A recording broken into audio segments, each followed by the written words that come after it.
Our Cameleon Harbour jellyfish incident cut our anchorage short. Today we're heading 23.5 nautical miles to Campbell River to have the generator checked out.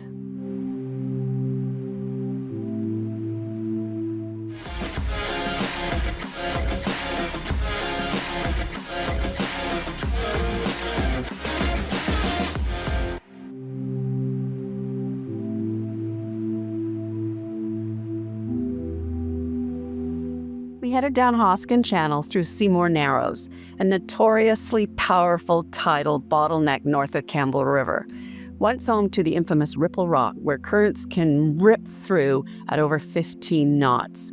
Timing here is crucial. Painter's Lodge, a storied oceanfront resort established in 1929, is perched right on the banks of Discovery Passage, featuring an amazing spa, pub, and accommodations. We knew Campbell River can get very busy, so we phoned ahead and booked a couple of nights at the Discovery Harbour Marina, which has access to everything, including several marine stores and generator experts. A quick walk to the top of the hill has everything you need: groceries, liquor store, hardware store, restaurants, and even a dollar store. I had to stop there to collect some glue and bling for my Octopus Island's boat sign to put in the shack. The people in Campbell River are so friendly. We even hooked up with some friends for lunch at the Mattoni Italian kitchen at Salmon Point, and it was excellent. Their cocktails are especially flavorful.